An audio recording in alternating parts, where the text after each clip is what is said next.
Professor James Wolffsohn, and I'm based at Aston University in Birmingham in the UK.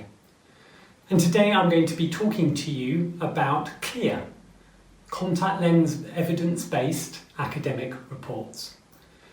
And I'll tell you more about why we should be reading these reports and what useful information they will be giving us in future. So this presentation is going to be all about evidence-based practice and how we should appropriately develop that into our day-to-day routines. So the first question we have, well, what is evidence-based practice? Well, evidence-based practice actually goes back to evidence-based medicine because it was first adopted in student teaching in medicines back in the early 1990s. And they realised as clinicians we had a huge amount of clinical experience that we built up over time. And of course we then mentor the next generation of students that come in essentially as apprenticeships, learning from us despite the fact they've been to university. But of course that's still a limited amount of experience because it relates to the study, the population that we see and how we've learned and who we've talked to. And what they wanted these medics to be able to do is to draw on higher levels of evidence. For example, if you ask my son a piece of information, a piece of trivia, where will he go? He'll go to Google. Why? Because lots of people use Google and it's got lots of information on it. But of course, just because you get some information from a web page doesn't mean that it's right. And in fact, we've now got some of our search engines, such as Facebook and others, actually restricting the information from certain people because it is quite proven to be wrong and harmful. So how do we decide on what information we use? A patient is sitting in our chair, we're having to make decisions about the lens type to fit, about the design of that lens, about the material and the material properties of that lens. How long do they need to adapt to that lens? How frequently should we see them? What happens if they have this type of complication? Do I stop lens wear? If so, for how long? Lots and lots of questions. And that's why we're clinicians, that's why we've invested so much time in education to make sure that we use that information correctly. So, evidence-based practice. What do you think when you hear those words? Well, this is one definition. I think it's quite a useful definition. Conscientious, explicit and judicious use of current best evidence in making decisions about the care of individual patients.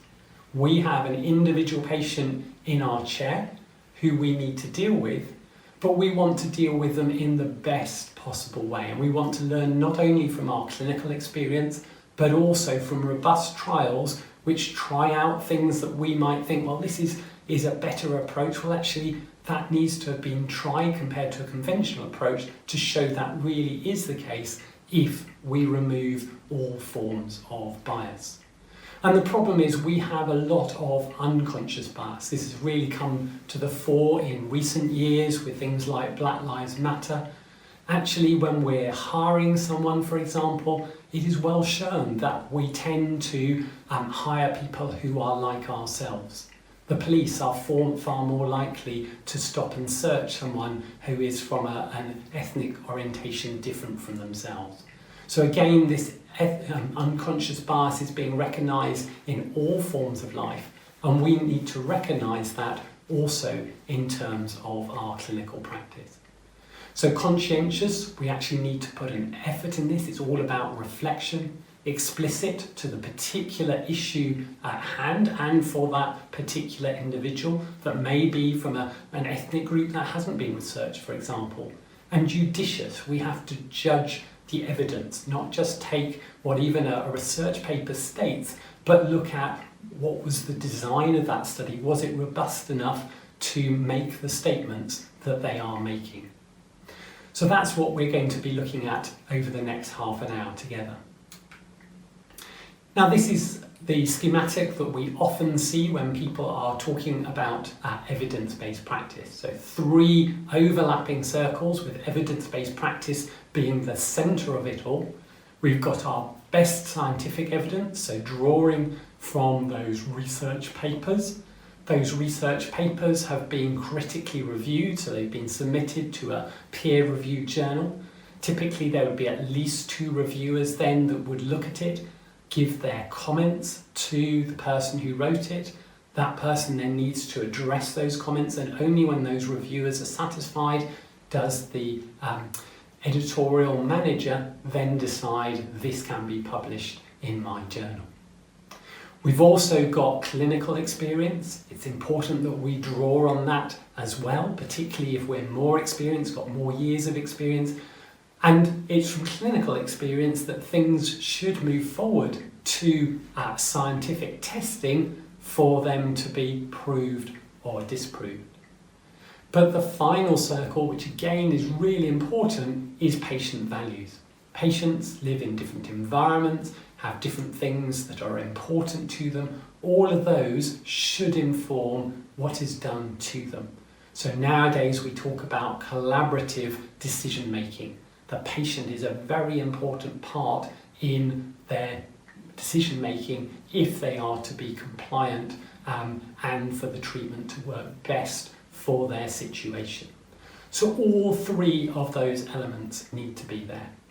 However, this type of diagram to me is not ideal because it suggests these are all equal and somehow there's this very small amount of evidence-based practice in the centre.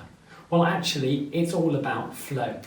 So actually, we've got those 3 areas: clinical expertise, absolutely, but research evidence, those robust trials should really be the centrepiece of our decision making, but sandwiched beautifully with patient values as well. So it is about the progress to our evidence-based practice rather than evidence-based practice being a small area where these things happen to overlap.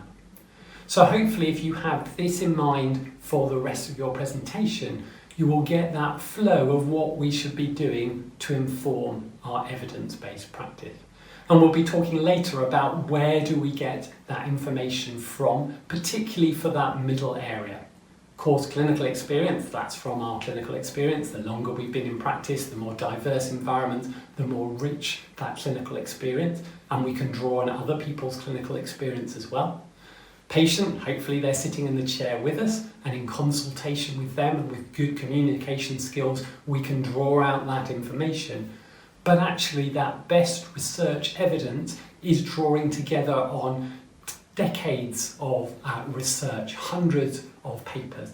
So how does a clinician get an easy handle of that to inform their decision towards evidence-based practice? Also, we need to remember this is not just about the effectiveness of a treatment, nor the efficiency of using it, but also things like timeliness, 4 times a day, 2 times a day, for how long a period does it need to be used. All of those will be influenced by the patient and what they are willing to do, and also of course the severity of the disease. But there are other areas such as safety which are really important. And what we're thinking about here is always the risk-benefit ratio. If we take something like extended wear, it has higher risks in all of the studies compared to daily wear routines, for example. But in some cases, actually continuous wear is your only option. And for things like bandage lenses is absolutely essential. There you can see that the risk-benefit ratio is very much stacked in using the lens in a continuous wear basis. Whereas for a healthy eye, that same lens might not be appropriate for continuous wear basis. So it's important always to have that safety and effectiveness type balance. Miro 1 month delivers one of the highest levels of oxygen transmission.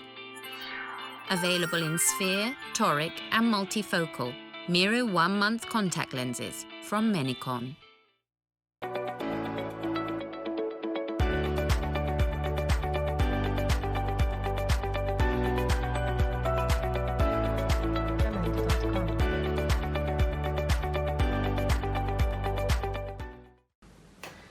So let's think in detail then about this research evidence. As I said, later on I'm going to talk about how that's all drawn together for us, because we don't have hundreds of hours spare in our clinical practice to be looking at all these papers. Although, again, with continuing education lectures that are scientifically based, and also the industry is very supportive. Quite often they will publish summaries of all of the papers each month, for example, that you can then very quickly in 1 to 2 pages read about everything that's happening in science in your area. But let's think about the different levels of evidence within research trials, because again, just because it's stated in a paper doesn't mean it is the highest level of evidence. So starting at the bottom then, we have our expert opinion, our editorials, letters, anecdotal evidence. So that's me as a researcher or a clinician saying, this is what I think is the case. It's not judged by anyone else. You may reflect on my clinical experience and expertise, or lack of it, in terms of how important that is. Now that is the breadth of information we have on many topics, because actually that's where generally things come from. Someone tries a new lens and we ask their opinion of it. But actually that's a very low level of evidence, equivalent to the Google style. Actually that's what I think, that's what I'm going to put on my blog. Picking that up and applying that to our patients, we have to do with a high level of caution. So what brings about that caution? Well, 2 different aspects. One is the risk of bias.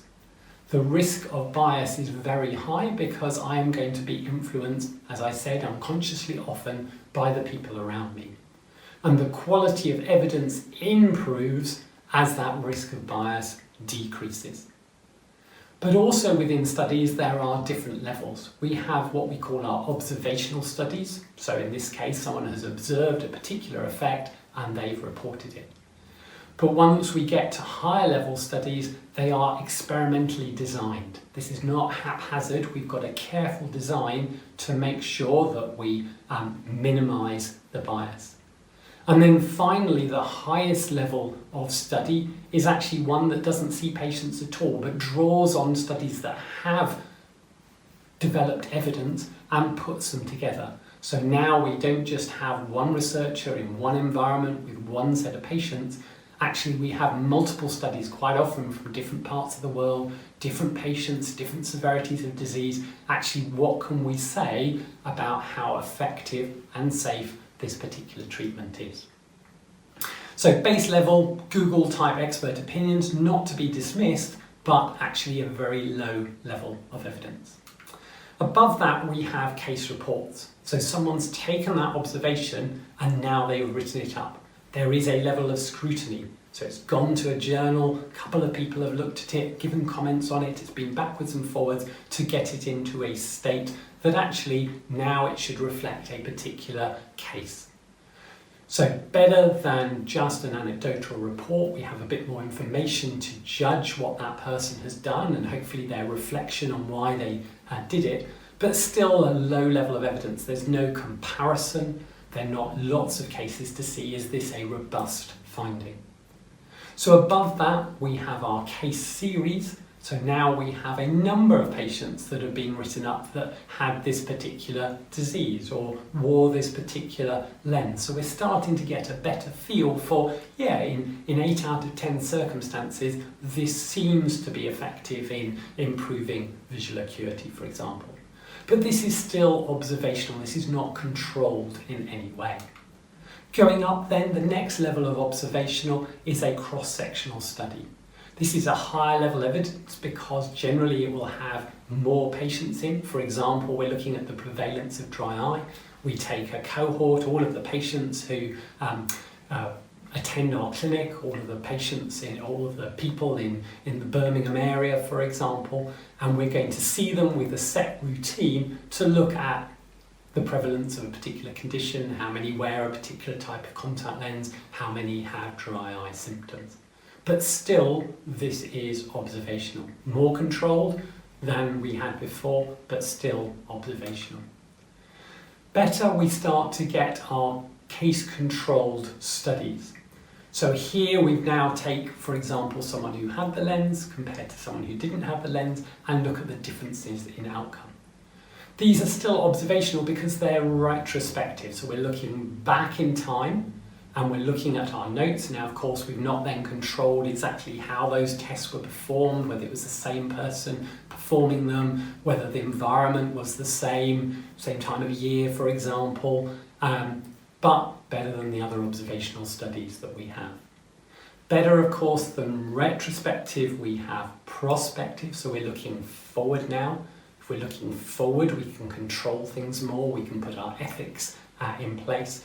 But still, this is a cohort study, so let's have a look at people who we fit with a particular type of lens and how they say they are comfortable. We haven't got any comparison there, but at least we've now got a group of patients controlled in a particular way where we're observing how something has an impact on them.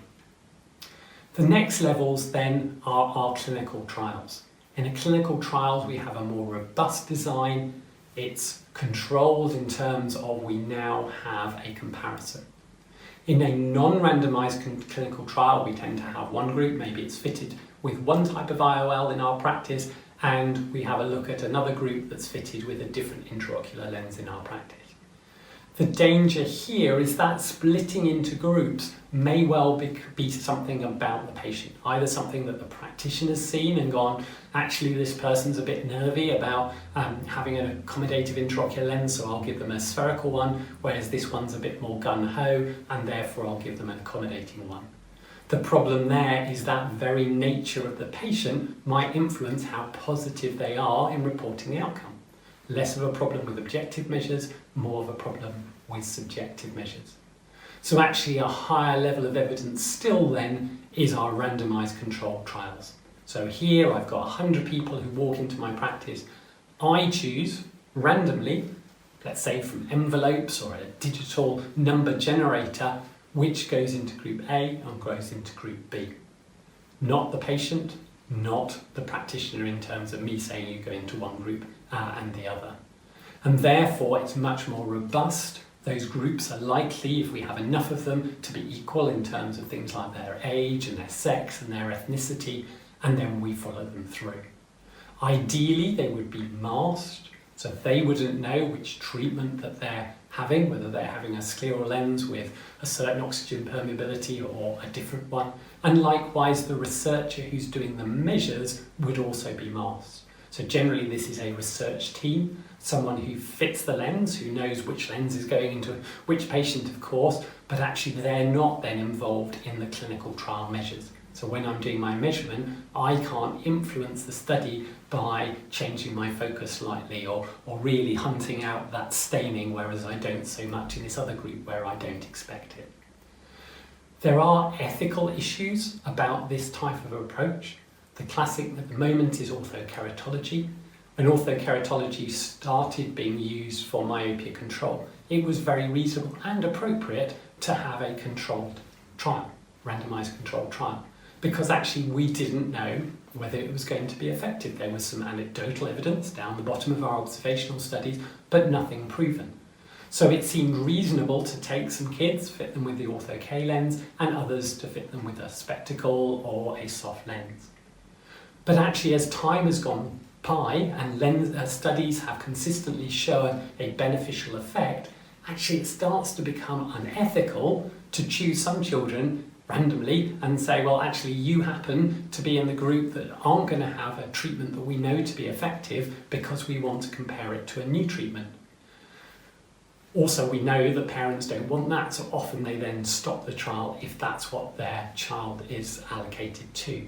So in those cases, we start to change what's ethical, and actually a dose study might be ethical. So both children get an ortho-K, but in one we tweak the lens in a way we feel, anecdotally, may improve things even further. So even throughout the life cycle of a particular product, quite how we do those randomized controlled trials can change. So we've had a look now at our observational studies. We've also had a look at our experimental studies. But finally, we've got to think about that critical appraisal. So now we're looking at review papers that pull together multiple studies and evaluate them. So we have our critically appraised sources. When we talk about critically appraised, this is not just reporting, well, this trial said they found this and this trial said they found that. Actually, they're then again having a look at that evidence. What's that risk of bias in this particular study to strengthen or weaken the statement that the researchers are made.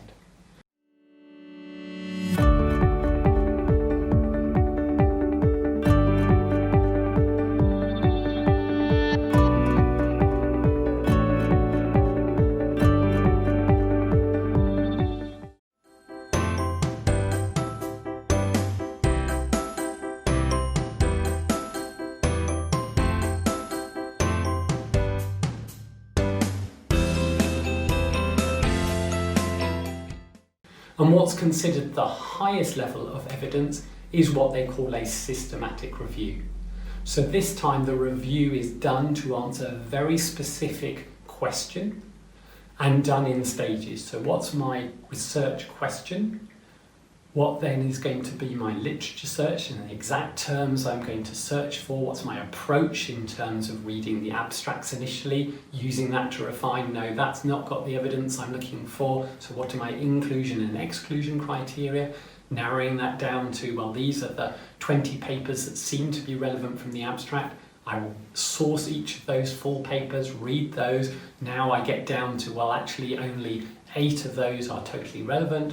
And from those 8 now I'm going to put that data together in things like forest plots, which say actually compared to the variability, what was the effectiveness of that treatment. So we can now look overall, is ortho-K a treatment for myopia control in all of the relevant populations that my question asked about.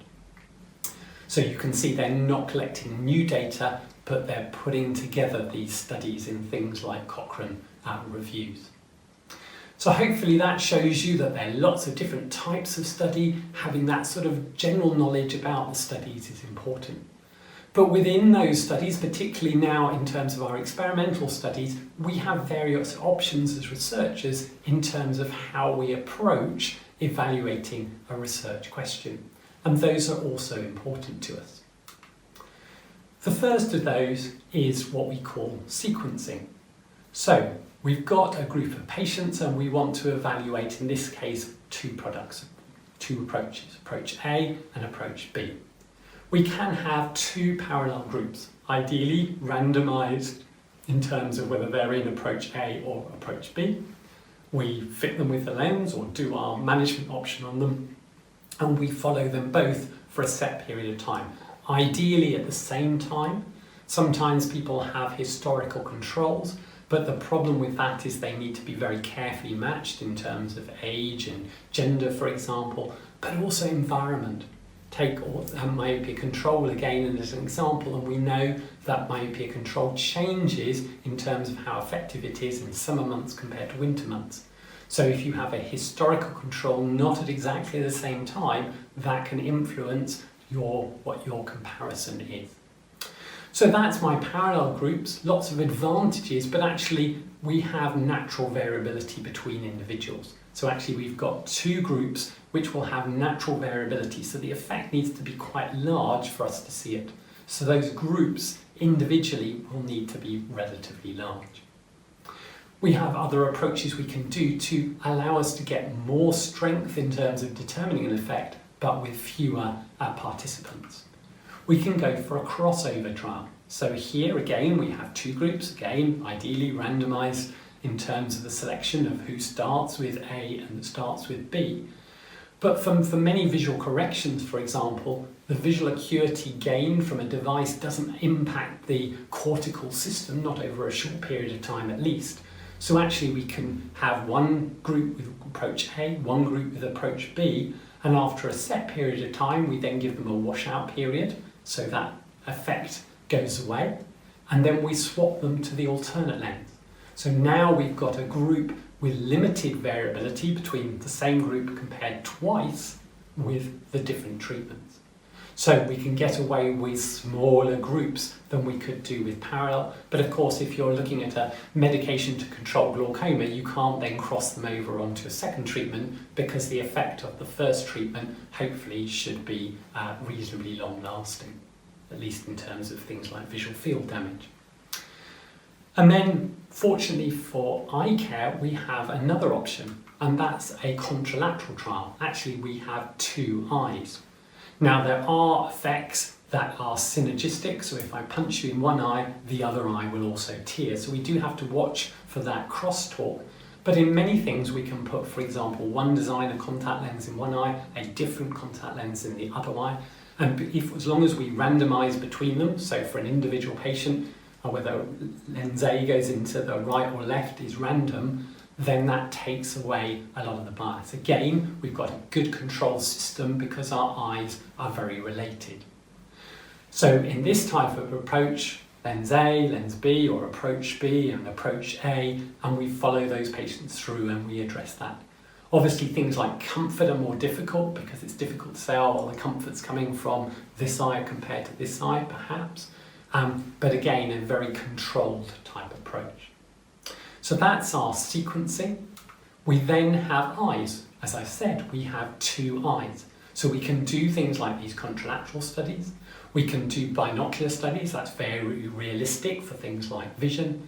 But also we can do unilateral studies if we don't want to impact vision, but we're trying a new lens, for example. So what we've got to be careful here of is because the two eyes are very related, if we use both for the same treatment, we can't put both of those into our statistical analysis without bias unless we use some clever statistical tests. So be wary of studies where actually they report the number of eyes and actually they've used two eyes for the majority of the patients. They're likely to have biased their results by upping their apparent patient numbers, but it's just related eyes. And then the final factor is the comparison that we have.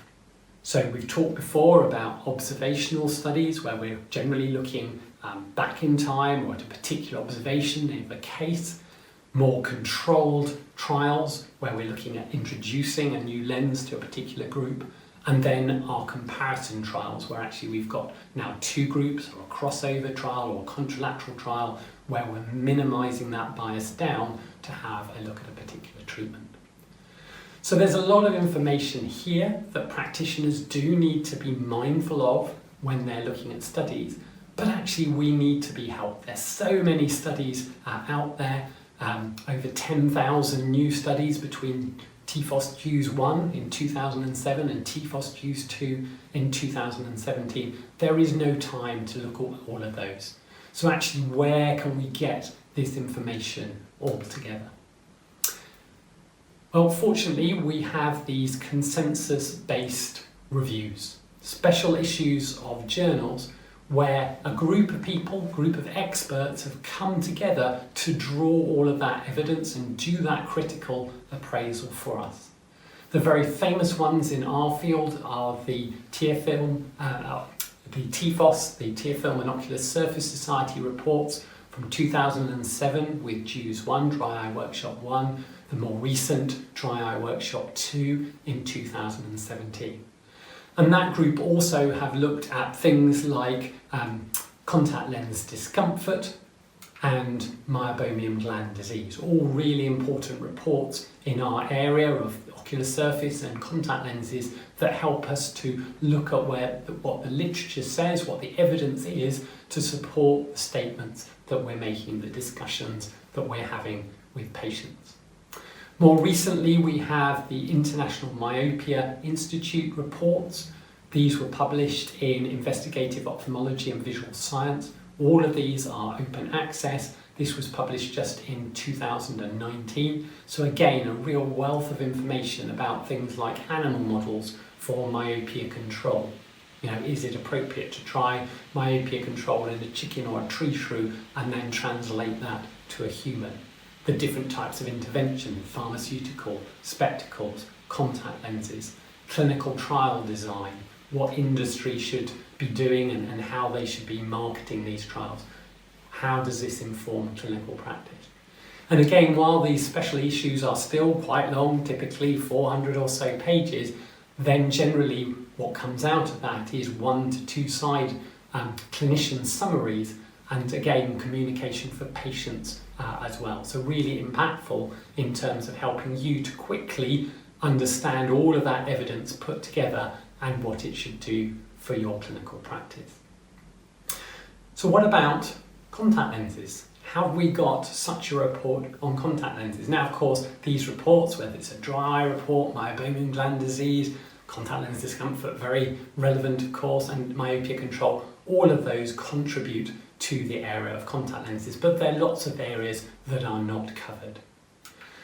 So last year we decided that we should do something equivalent with contact lenses, and hence the title of this presentation, Contact Lens Evidence-Based Academic Reports.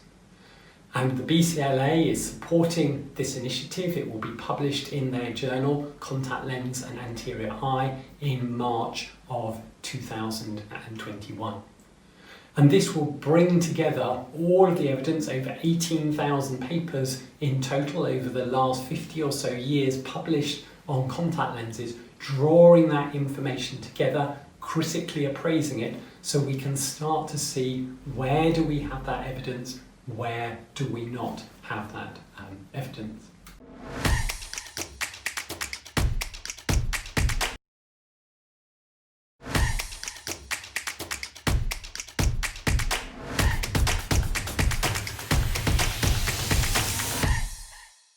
Hello, everybody. My name is Jason Nichols, and I'm the program chair for the Global Specialty Lens Symposium and our new meeting, the Global Myopia Symposium.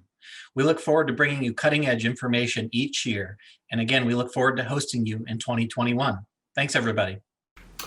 In terms of those reports, it's being chaired by myself with my Executive Vice Chair of Phil Morgan. And we've got the reports listed here. Anatomy and Physiology of the Anterior Eye, being led by Dr. Laura Downey at the University of Melbourne.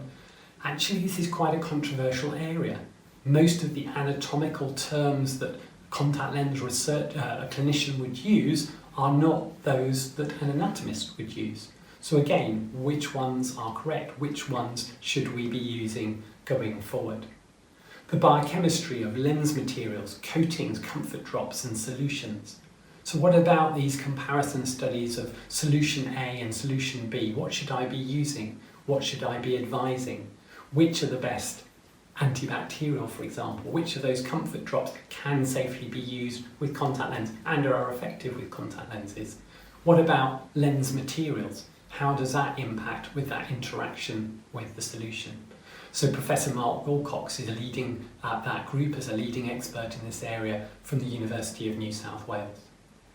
Then we've got lens materials and design and their impact on the anatomy and physiology of the eye. So what about that edge design? What about that material decay? How do those impact on the eye, and therefore what choices should we be making? And that's being led by Phil Morgan from the University of Manchester. Orthokeratology, very relevant to this audience, led by Professor Pauline Cho from the Hong Kong Polytechnic University. Again, not just about myopia control, but the use of ortho-K in general. What's best practice? What do we know about its use, its safety, those sorts of features? We've then got Dr. Melissa Barnett from the States leading our group looking at scleral lenses. Again, really important area, lots of new knowledge. Of course, they've become much more popular. The number of publications in this area has surged. Let's pull that together and get a consensus on what it is telling us. Contact lens complications, of course, they've changed over the years as we've improved our material. Professor Fiona Stapleton has done a huge amount of work on this and is leading a group of experts looking at the current state of play in terms of when those complications occur, can we predict them, how should we best manage them.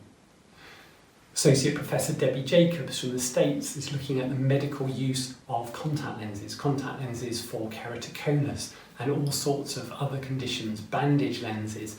What's the choice there in terms of the best lenses to use? What information do we have? Contact lens optics in terms of toric lenses, presbyopic lenses is being led by Dr. Catherine Richdale from the University of Houston. Again, really important topics. How do we choose between one presbyopic design and another? Many people talk about things like pupil size, determining what optics is covered by the pupil and therefore the light entering the pupil. But there are papers suggesting that that is not the case. So actually, what is the truth?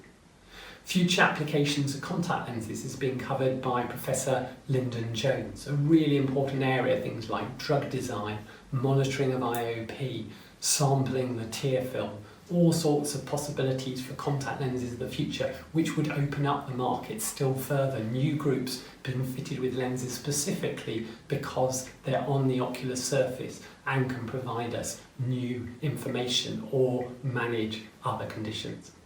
And then finally, I'm leading the report on evidence-based contact lens practice, looking specifically at soft and RGP wear in terms of the implications and how do we go about that fitting process? What do we know about compliance? How should we be conducting our aftercares? How often? What information should we give patients? How is it best to optimise that compliance? All sorts of important questions. And again, many times we think we know the answer, but when we look at the research evidence, it is not there. This is just that anecdotal evidence at the lowest level. So actually, again, what this should do is drive people in terms of what they can safely say to patients are, as far as we know at least, facts, but also then challenge researchers in terms of the areas that they need to inform us better, and manufacturers in terms of new areas, new opportunities to be entrepreneurial. So how does this process work? Well, we have experts in each of these groups, typically around 10 people. Those people have been divided up to write the subsections of that report. They then review the whole report, so it's much stronger than a normal paper that would be reviewed perhaps by 2 people. Once that's been reviewed by that committee and the first draft stage is produced, then that goes out to all of the members, so about 100 members in total, who will review those reports, making sure that we've covered all angles, all that literature, make sure that we haven't missed key factors. And then once that's happened, then finally we have harmonisation to make sure things like the terminology is appropriate throughout, and then they will be published in Contact Lens and Anterior Eye in March of 2021. So a huge process, but actually really impactful in helping clinicians in a much shorter report get a good handle on the evidence that we have and don't have. But also then that can drive the dissemination of that information in terms of continuing professional education, short summary documents to summarise those reports, and also in communication then to patients, for example, in terms of things like the efficacy of ortho-K or the potential of scleral lenses for contact lens wear of the future. Course times are changing. COVID has had a huge impact on us all. We've very rapidly had to change the way we interact with patients and interact with each other. This, for example, is a virtual lecture rather than a face-to-face lecture was originally planned. So actually we should take this opportunity. We're now beginning to get this ability to draw on more information on colleagues around the world, but also at the same time it allows us to change our practice to be much more evidence-based. Digital data can again support us in having easy access to that on our phones or our tablets. And we should be thinking about how we're constantly changing our practice, because things that were relevant when we trained or even when we did CPD last year will have moved on. There are many papers published every pretty much week in terms of publications. Most of those publications are monthly and we get more information. So again, we need as clinicians to be thinking, how do we draw on that knowledge to move forward our practice rather than just relying on what we were taught originally. Otherwise, we're acting as a technician, just doing things in a certain order in a certain way, rather than a clinician actually drawing that evidence together and treating patients in the most appropriate way. One example of that is things like the 2020 rule. We hear it on TV, we hear practitioners talk to patients about this. A really good way of communicating information, but actually let's have a look at the evidence. There is no evidence that taking a 20-second break is optimal. There is no evidence that 20 feet is optimal. There is no evidence that actually every 20 minutes rather than 10 minutes or every hour is optimum. There is no evidence for the 20-20 rule.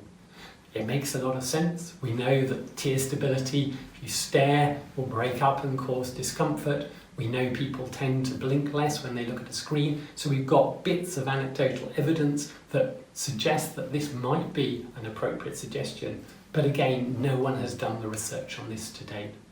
So many of these things that we think, we hear, we think, yeah, let's apply that to our practice, actually have no robust basis. And in doing so, we just perpetuate other people thinking, oh, okay, well, I'll use that as well. Let's make sure that we as eye care practitioners remain evidence-based. So thank you to the BCLA for the opportunity to bring together these groups of experts to look at this information and to publish this in 2021, as I say, in March. And I really challenge you as you think about your practice and how you will change coming away from this virtual lecture to really resolve to keep your practice cutting edge, making sure that people come to you because you are someone who will deliver to them the best possible practice. So they get the best possible quality of life, and likewise researchers know the areas that they should be looking at, and industry continue to be entrepreneurial in terms of filling those gaps where we don't have that evidence. So thank you again for your attention, and I hope this has been useful to your practice and your thinking as you move forward.